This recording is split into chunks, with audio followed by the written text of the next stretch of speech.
Edição produzida por Bruno Souza Audiovisuais. Para perfeição, comprem ou adquirem o livro original. Este está incompleto e modificado para a proteção dos direitos de autor. Charles Duhigg. Prólogo. A cura do hábito. Ela era participante de estudo favorita dos cientistas. Lisa Allen, de acordo com sua ficha, tinha 34 anos, começara a fumar e beber aos 16, e lutara com a obesidade durante a maior parte da vida. Chegou a um ponto, aos 20 e poucos anos, em que órgãos de cobrança começaram a persegui-la para recuperar mais de $10.000 em dívidas. Um velho currículo listava que seu emprego mais longo durara menos de um ano. A mulher que estava diante dos pesquisadores naquele dia, no entanto, era esbelta e vibrante, com as pernas tonificadas de uma corredora. Parecia uma década mais nova que as fotos em seu prontuário, e capaz de aguentar mais exercícios do que qualquer outra pessoa no recinto. Segundo o relatório mais recente em seu arquivo, Lisa não tinha dívidas, não bebia e estava em seu 39º mês numa empresa de design gráfico. Quanto tempo faz desde o seu último cigarro? Um dos médicos perguntou, dando início à lista de perguntas que Lisa respondia toda vez que vinha a esse laboratório perto de Bethesda, Maryland.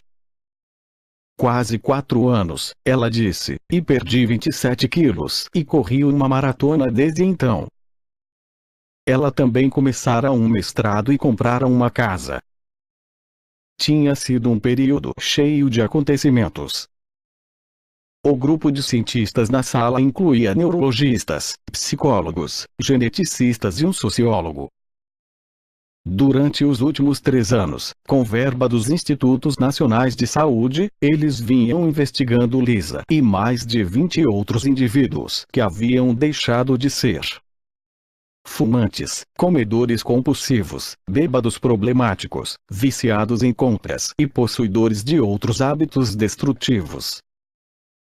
Todos os participantes tinham uma coisa em comum. Haviam reconstruído suas vidas em períodos relativamente curtos. Os pesquisadores queriam entender como. Por isso mediram os sinais vitais de cada um, instalaram câmeras de vídeo dentro de suas casas para observar suas rotinas, sequenciaram trechos de seus DNAs, com tecnologias que lhes permitiam espiar dentro da cabeça das pessoas em tempo real, observaram o sangue e os impulsos elétricos fluírem através de seus cérebros enquanto eram expostos a tentações como fumaça de cigarro e refeições fartas. O objetivo dos pesquisadores era descobrir como os hábitos funcionam num nível neurológico, e o que era necessário para fazê-los mudar. Sei que você já contou essa história umas 10 vezes, disse um médico para Lisa, mas alguns dos meus colegas só a ouviram em segunda mão. Você se importaria em descrever de novo como parou de fumar? Claro, disse Lisa. Começou no Cairo. As férias tinham sido uma decisão um tanto impulsiva, ela explicou. Alguns meses antes, seu marido chegara do trabalho e anunciara que ia deixá-la porque estava apaixonado por outra mulher.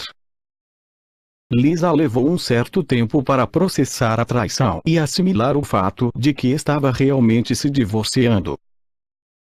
Houve um período de luto, depois um período em que ela o espionava obsessivamente, seguia sua nova namorada pela cidade, ligava para ela depois da meia-noite e batia o telefone.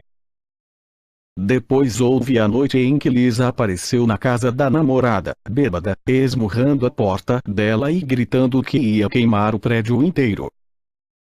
Não foi uma época muito boa para mim, disse Lisa.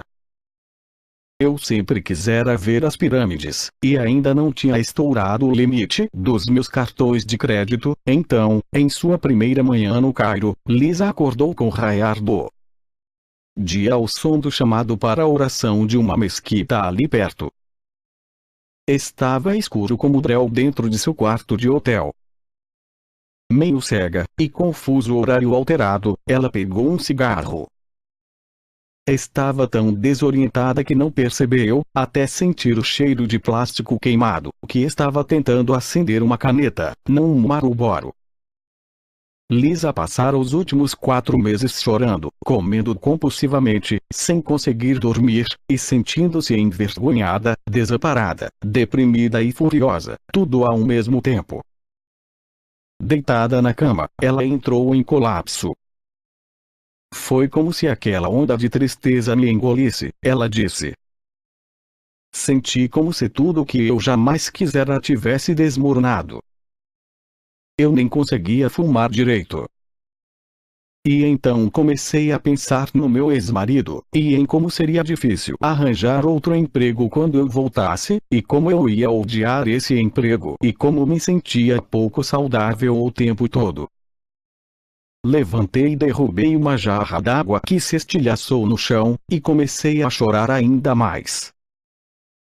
Senti um desespero, como se tivesse que mudar algo, tivesse que achar pelo menos uma coisa que eu fosse capaz de controlar. Tomou uma ducha e saiu do hotel. Enquanto Lisa passava pelas ruas esburacadas do Cairo num táxi e depois pelas estradas de terra que levavam à Esfinge, às pirâmides de Gizé e ao vasto, interminável deserto ao redor delas, sua autocomiseração cedeu por um breve instante. Ela precisava de um objetivo na vida, pensou. Algo pelo qual pudesse batalhar. Então ela decidiu, sentada dentro do táxi, que voltaria ao Egito e faria uma trilha pelo deserto. Lisa sabia que era uma ideia maluca. Estava fora de forma, com excesso de peso e sem dinheiro no banco. Não sabia o nome do deserto para onde estava olhando, ou mesmo se uma tal viagem era possível. Nada disso importava, no entanto. Ela precisava de alguma coisa em que se focar. Lisa decidiu que se daria um ano para se preparar. E para sobreviver a uma expedição daquelas, tinha certeza de que precisaria fazer sacrifícios. Principalmente, ela teria que parar de fumar. Quando Lisa finalmente cruzou o deserto 11 meses depois, só que numa excursão motorizada com ar-condicionado, junto com meia dúzia de outras pessoas, a caravana levava tanta água, comida, barracas, mapas, aparelhos de GPS e rádios bidirecionais que acrescentar um pacote de cigarros não teria feito muita diferença. Mas no táxi, Lisa não sabia disso. E para os cientistas no laboratório, os detalhes da sua viagem não eram relevantes. Pois, por motivos que eles só estavam começando a entender, aquela pequena mudança na percepção de Lisa naquele dia no Cairo, a convicção de que precisava parar de fumar para realizar seu objetivo, desencadearam uma série de transformações que acabariam refletindo em todas as partes de sua vida. Ao longo dos 6 meses seguintes, ela substituiria o cigarro pela corrida, e isso, por sua vez, mudou o jeito como ela comia, trabalhava, dormia, guardava dinheiro, organizava seus dias de trabalho, fazia planos para o futuro, e assim por diante. Ela começaria a correr meias, maratonas, depois uma maratona, voltaria a estudar, compraria uma casa e ficaria noiva. Por fim ela foi recrutada para o estudo dos cientistas, e quando os pesquisadores começaram a examinar imagens do cérebro de Lisa, viram algo notável. Um conjunto de padrões neurológicos, seus antigos hábitos, tinha sido suplantado por padrões novos. Eles ainda podiam ver a atividade neural de seus antigos comportamentos, porém esses impulsos estavam superados por uma série de novos desejos. Conforme os hábitos de Lisa mudaram, seu cérebro mudara também. Os cientistas acreditavam que não tinha sido a viagem ao Cairo que provocara a mudança, nem o divórcio ou a travessia do deserto, mas o fato de que primeiro Lisa se concentrara primeiramente em mudar um único hábito, o fumo. Todos os participantes do estudo haviam passado por um processo semelhante. Focando-se no único padrão, o que é conhecido como um hábito angular, Lisa também ensinara a si mesma a reprogramar as outras rotinas automáticas de sua vida. Não só os indivíduos são capazes de mudanças como essa. Quando as empresas se concentram em mudar hábitos, organizações inteiras podem se transformar. Empresas como a Procter & Gamble, a Starbucks, a Alcoa e a Target já tiraram proveito dessa revelação para influenciar o modo como o trabalho é feito, como os funcionários se comunicam e, sem que os clientes percebam, o jeito como as pessoas fazem compras. Quero lhe mostrar uma de suas tomografias mais recentes, um pesquisador disse a Lisa perto do final de seu exame. Ele exibiu uma figura numa tela de computador que mostrava imagens do interior da cabeça dela. Quando você vê comida, estas áreas, ele apontou para um lugar perto do centro do cérebro dela, que são associadas a anseios e fome, ainda estão ativas. Seu cérebro ainda produz os impulsos que faziam você comer em excesso. No entanto, tem atividade nova nesta área. Ele apontou para a região mais perto de sua testa, onde acreditamos que a inibição comportamental e a autodisciplina começam. Essa atividade foi se tornando mais acentuada a cada vez que você veio aqui. Lisa era a participante favorita dos cientistas porque suas tomografias eram muito convincentes, muito úteis para criar um mapa no qual os padrões comportamentais, os hábitos, residem dentro de nossas mentes. Você está nos ajudando a entender como uma decisão se torna um comportamento automático, o médico lhe disse. Todas as pessoas no recinto sentiam que estavam no limiar de alguma coisa importante. E estavam mesmo. Quando você acordou hoje de manhã, qual foi a primeira coisa que fez? Você foi direto para o chuveiro, checou seu e-mail ou pegou um donut no balcão da cozinha? Escovou os dentes antes ou depois de se enxugar? Amarrou o sapato esquerdo ou direito primeiro? O que você disse para os seus filhos antes de sair de casa? Que caminho pegou para ir ao trabalho? Quando você chegou à sua mesa, respondeu e-mails, conversou com um colega ou foi logo escrever um memorando?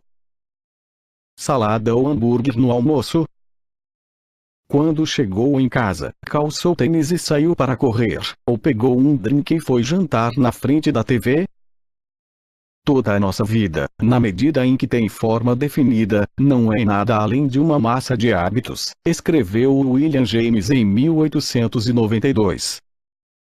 A maioria das escolhas que fazemos a cada dia pode parecer fruto de decisões tomadas com bastante consideração, porém não é. Elas são hábitos. E embora cada hábito signifique relativamente pouco por si só, ao longo do tempo, as refeições que pedimos, o que dizemos a nossos filhos toda noite, se poupamos ou gastamos dinheiro, com que frequência fazemos exercícios, e o modo como organizamos nossos pensamentos e rotinas de trabalho têm impactos enormes na nossa saúde, produtividade, segurança financeira e felicidade. Um artigo publicado por um pesquisador da Duke University em 2006 descobriu que mais de 40% das ações que as pessoas realizavam todos os dias não eram decisões de fato, mas sim hábitos. William James, assim como inúmeros outros, de Aristóteles a Oprah Winfrey, passou boa parte de sua vida tentando entender por que os hábitos existem. Porém só nas últimas 2 décadas os neurologistas, psicólogos, sociólogos e marqueteiros realmente começaram a entender como os hábitos funcionam e, mais importante, como eles mudam. Este livro é dividido em 3 partes. A primeira parte é focada em como os hábitos surgem dentro de vidas individuais. Ela explora a neurologia da formação dos hábitos, os meios de formar novos hábitos e mudar antigos, e os métodos, por exemplo, que certo publicitário usou para transformar a escovação de dentes, antes uma prática obscura, numa obsessão nacional. Ela mostra como a Procter & Gamble transformou um spray chamado Febreze no negócio de US$ 1 bilhão, tirando proveito dos impulsos habituais dos consumidores, como os alcoólicos anônimos reformam vidas atacando hábitos que estão no cerne do vício, e como o técnico Tony Dungy reverteu a sorte do pior time da National Football League, Liga Nacional de Futebol Americano, fazendo com que as reações automáticas de seus jogadores focassem deixas sutis em campo. A segunda parte examina os hábitos de empresas e organizações bem-sucedidas. Ela mostra em detalhes como um executivo chamado Paul O'Neill, antes de se tornar secretário da Fazenda, converteu uma produtora de alumínio em dificuldades na empresa de mais alto desempenho do índice Dow Jones, enfocando um hábito angular, e como a Starbucks transformou um menino que largara o ensino médio no alto gerente, incutindo hábitos projetados para tonificar sua força de vontade. Ela descreve por que mesmo os cirurgiões mais talentosos podem cometer erros catastróficos quando os hábitos organizacionais de um hospital deterioram-se. A terceira parte examina os hábitos de sociedades. Reconta como Martin Luther King Jr. e o movimento pelos direitos civis tiveram êxito, em parte, por mudarem os hábitos sociais arraigados dos moradores de Montgomery, Alabama, e porque um foco semelhante ajudou um jovem pastor chamado Rick Warren a construir a maior igreja do país em Saddleback Valley, Califórnia. Por fim, ela explora questões éticas delicadas, tais como se um assassino na Grã-Bretanha deve ser libertado caso possa argumentar de forma convincente que seus hábitos o levaram a matar. Todos os capítulos giram em torno de um argumento central: hábitos podem ser mudados, se entendermos como eles funcionam. Este livro é baseado em centenas de estudos acadêmicos, entrevistas com mais de 300 cientistas e executivos, e pesquisas realizadas em dezenas de empresas. Para um índice de fontes, veja as notas do livro e o site http://www.tepolverofabit.com. Ele aborda os hábitos em sua definição técnica. As escolhas que todos fazemos deliberadamente em algum momento, e nas quais paramos de pensar mas continuamos fazendo, normalmente todo dia. Em certo momento, todos nós decidimos conscientemente o quanto iríamos comer e quando sairíamos para correr. Depois paramos de fazer escolhas, e o comportamento tornou-se automático. É uma consequência natural da nossa neurologia. E entendendo como isso acontece, você pode reconstruir esses padrões do jeito que quiser. Comecei a me interessar pela ciência dos hábitos 8 anos atrás, quando estava trabalhando como repórter de jornal em Bagdá. As Forças Armadas dos Estados Unidos, como me ocorreu enquanto eu as observava em ação, são um dos maiores experimentos de formação de hábitos da história. O treinamento básico ensina aos soldados uma série de hábitos cuidadosamente projetados, como atirar, pensar e se comunicar sob fogo. No campo de batalha, cada comando emitido se baseia em comportamentos praticados a ponto de virarem automáticos. A organização inteira depende de rotinas ensaiadas inúmeras vezes para construir bases, definir prioridades estratégicas e decidir como reagir a ataques. Naqueles primeiros dias da guerra, quando a insurreição se alastrava e o número de mortos crescia, os comandantes estavam buscando hábitos que pudessem incutir entre soldados iraquianos, para assim criar uma paz duradoura. Fazia cerca de 2 meses que eu estava no Iraque quando ouvi falar de um oficial que realizava um programa improvisado de modificação de hábitos em Kufa, uma pequena cidade a 150 quilômetros da capital. Ele era um major do exército que analisara fitas de vídeo de tumultos recentes e identificara um padrão. A violência geralmente era precedida por uma multidão de iraquianos que se reunia numa praça ou outro espaço aberto, ao longo de várias horas. Aumentava. Os vendedores ambulantes de comida apareciam, assim como os espectadores. Então alguém jogava uma pedra ou uma garrafa, e o caos corria solto. Quando o major se reuniu com o prefeito de Kufa, fez um pedido estranho. Será que eles podiam manter os ambulantes afastados das praças? Claro, disse o prefeito. Umas poucas semanas depois, uma pequena multidão reuniu-se perto da Masjid al-Kufa, ou grande mesquita de Kufa. Ao longo da tarde, ela foi inchando de tamanho. Algumas pessoas começaram a entoar frases de protesto. A polícia iraquiana, pressentindo problemas, falou com a base por rádio e pediu que as tropas americanas ficassem de sobreaviso. Quando escureceu, a multidão começou a ficar inquieta e faminta. As pessoas procuraram os vendedores de kebab que geralmente enchiam a praça, mas não encontraram nenhum. Os espectadores se foram. Os protestantes ficaram desanimados. Às 8 da noite, todo mundo tinha ido embora. Quando visitei a base perto de Kufa, conversei com o major. As pessoas não pensam necessariamente na dinâmica de uma multidão em termos de hábitos, ele me disse. Mas passara toda a sua carreira sendo treinado na psicologia da formação de hábitos. No acampamento militar, ele assimilara hábitos para carregar sua arma, adormecer numa zona de guerra, manter o foco em meio ao caos da batalha e tomar decisões enquanto estava exausto e sobrecarregado. Frequentar aulas que lhe ensinaram hábitos para economizar dinheiro, se exercitar todo dia e se comunicar com os colegas de dormitório. Conforme foi avançando de posto, ele aprendeu a importância dos hábitos organizacionais para garantir que os subordinados pudessem tomar decisões sem pedir permissão o tempo todo, e como as rotinas certas tornavam mais fácil trabalhar ao lado de pessoas que ele normalmente não suportava.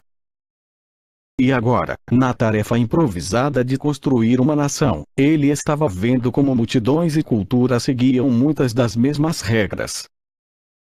Num certo sentido, ele disse, uma comunidade era um aglomerado gigante de hábitos que ocorriam entre milhares de pessoas e que, dependendo da forma como estas são influenciadas, podia resultar em violência ou em paz.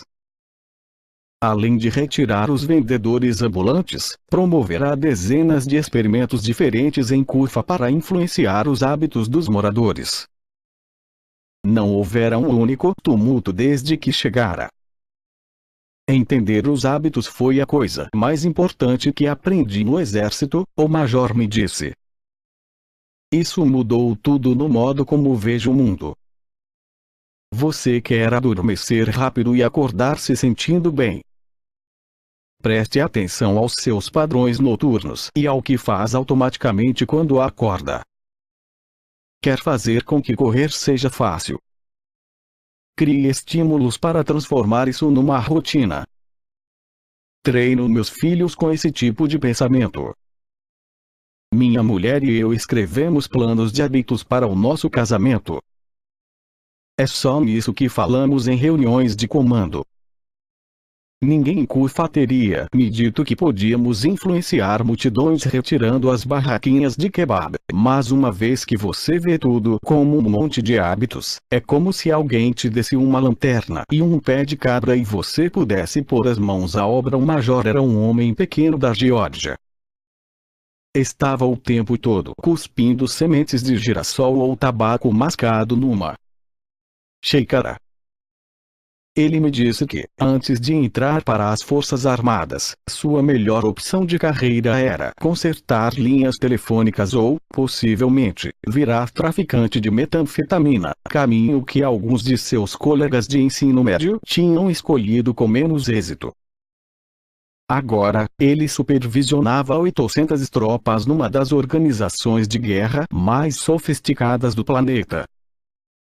Estou te dizendo, se um caipira como eu pode aprender essas coisas, qualquer pessoa pode.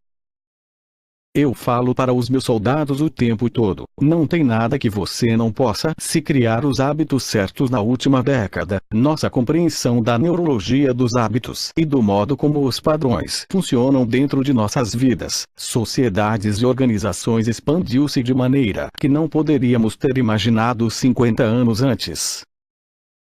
Agora sabemos por que os hábitos surgem, como eles mudam, e a ciência que há por trás de sua mecânica. Sabemos como dividi-los em partes e reconstruí-los de acordo com nossas especificações.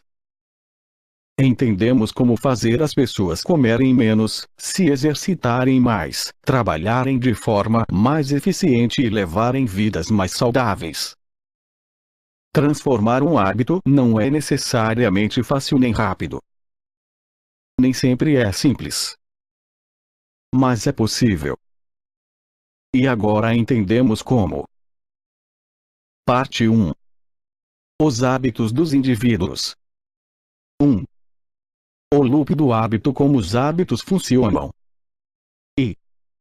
No outono de 1993, um homem que mudaria radicalmente muito do que pensamos sobre os hábitos entrou no laboratório em San Diego para uma consulta previamente marcada. Era um senhor idoso, pouco mais de 1,80 metros de altura, bem alinhado numa camisa azul de botão. Seus cabelos brancos espessos teriam causado inveja em muitos reencontros de 50 anos de formatura. A artrite o fazia mancar de leve enquanto percorria os corredores do laboratório, segurando a mão da mulher, andando devagar, como se receoso do que cada novo passo traria. Cerca de um ano antes, Eugene Pauli, ou EP, como ele ficaria conhecido na literatura médica, estava em sua casa em Playa del Rey, preparando-se para o jantar, quando sua mulher mencionou que o filho deles, Michael, estava vindo visitá-los. "Quem é Michael?" perguntou Eugene. "Seu filho", disse a mulher, "Beverly. Aquele que nós criamos, sabe?" Eugene olhou para ela com um olhar vazio. "De quem você está falando?" perguntou. No dia seguinte, ele começou a vomitar e se contorcer de cólica abdominal. Dentro de 24 horas, sua desidratação estava tão grave que Beverly, em pânico, o levou ao pronto-socorro. Sua temperatura começou a subir, atingindo 40 graus, enquanto ele transpirava, formando uma mancha amarela de suor nos lençóis do hospital. Ele ficou delirante, depois violento, gritando e empurrando quando as enfermeiras tentavam dar uma injeção intravenosa em seu braço.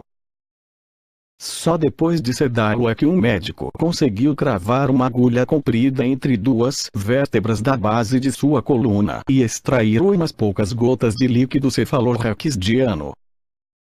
O médico que realizou o procedimento percebeu na mesma hora que havia um problema. O fluido ao redor do cérebro e dos nervos espinhais é uma barreira contra infecções e ferimentos. Em indivíduos saudáveis, ele é translúcido e corre rapidamente, movendo-se num fluxo quase sedoso através de uma agulha. A amostra da coluna de Eugene era turva e pingava devagar, como se estivesse cheia de sujeira microscópica. Quando os resultados voltaram do laboratório, os médicos de Eugene descobriram por que ele estava doente. Estava sofrendo de encefalite viral, uma doença relativamente comum que causa feridas, bolhas e infecções leves na pele.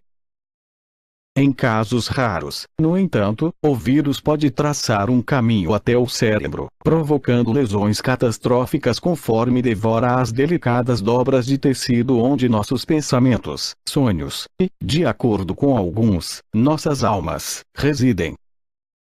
Os médicos de Eugene disseram a Beverly que não havia nada que eles pudessem fazer para reverter o estrago já feito, porém uma grande dose de medicamentos antivirais talvez evitasse que o vírus se espalhasse. Eugene entrou em coma e durante 10 dias esteve à beira da morte. Aos poucos, conforme as drogas foram combatendo a doença, sua febre baixou e o vírus desapareceu. Quando ele finalmente acordou, estava fraco e desorientado, e não conseguia engolir direito.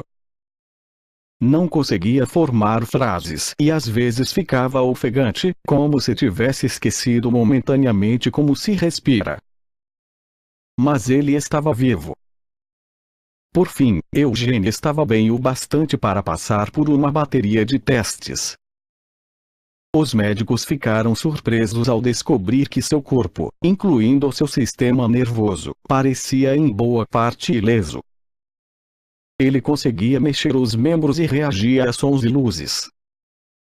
Tomografias cerebrais, no entanto, revelaram sombras nefastas próximas do centro de seu cérebro.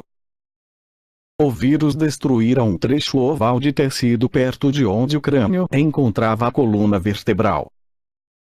Talvez ele não seja mais a pessoa que você lembra, um dos médicos avisou a Beverly. Você precisa estar preparada caso seu marido não exista. Mas Eugene foi transferido para outra ala do hospital. Dentro de uma semana, já engolia com facilidade. Mais outra semana e ele começou a falar normalmente, pedindo gelatina e sal, mudando de canal na televisão e reclamando das novelas chatas. Quando foi enviado a um centro de reabilitação 5 semanas depois, Eugene andava pelos corredores e oferecia aos enfermeiros conselhos não solicitados sobre seus planos para o fim de semana. Acho que nunca vi alguém voltar desse jeito, um médico disse a Beverly. Não quero alimentar suas esperanças, mas isso é surpreendente. Beverly, no entanto, continuava preocupada. Na clínica de reabilitação, ficou claro que a doença havia alterado seu marido de modos perturbadores. Por exemplo, Eugene era incapaz de lembrar que dia da semana era, ou os nomes de seus médicos e enfermeiros, por mais vezes que eles se apresentassem. Por que eles não param de me fazer todas essas perguntas? Ele perguntou a Beverly um dia, depois que um médico saiu de seu quarto. Quando finalmente voltou para casa, as coisas ficaram ainda mais estranhas. Eugene não parecia se lembrar dos amigos deles. Tinha dificuldade de acompanhar conversas.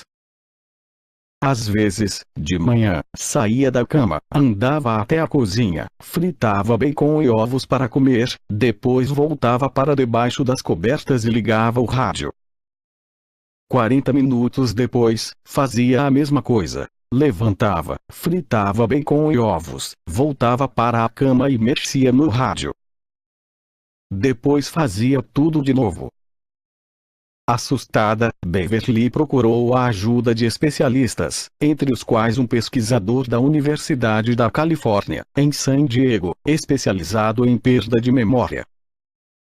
E foi assim que, no dia ensolarado de outono, Beverly e Eugene se viram num prédio indistinto no campus da universidade, lentamente caminhando de mãos dadas por um corredor. Eles foram conduzidos a uma pequena sala de exames. Eugene começou a conversar com uma moça que estava usando um computador. Trabalhei com eletrônica ao longo dos anos e fico impressionado com tudo isso, ele disse, apontando para a máquina em que ela estava digitando. Quando eu era mais novo, essa coisa teria sido instalada em 2 suportes de 1,80 metro, ocupando essa sala inteira. A mulher continuou digitando. Eugene deu uma risadinha. Isso é incrível, ele disse. Todos esses circuitos impressos e díodos e tríodos. Na época em que eu trabalhava com eletrônica, teria 2 suportes de 1,80 metros segurando essa coisa. Um cientista entrou na sala e se apresentou. Perguntou a Eugênie que idade ele tinha. Oh, vejamos, 59 ou 60? Eugênie respondeu. Ele tinha 71 anos. Os cientistas começaram a digitar no computador. Eugênie sorriu e apontou para a máquina. Isso é mesmo formidável, ele disse. Sabe, quando eu trabalhava com eletrônica, teria 2 suportes de 1,80 metros segurando essa coisa. O cientista era Larry Squire, 52 anos, um professor que passara as últimas 3 décadas estudando a neuroanatomia da memória. Sua especialidade era explorar como o cérebro armazena acontecimentos. Seu trabalho com Eugênie, no entanto, logo lhe revelaria um novo mundo e para centenas de outros pesquisadores que remodelaram nossa compreensão de como os hábitos funcionam. Os estudos de Squire mostrariam que mesmo alguém incapaz de lembrar sua própria idade ou de quase qualquer outra coisa pode desenvolver hábitos que parecem inconcebivelmente complexos, até você perceber.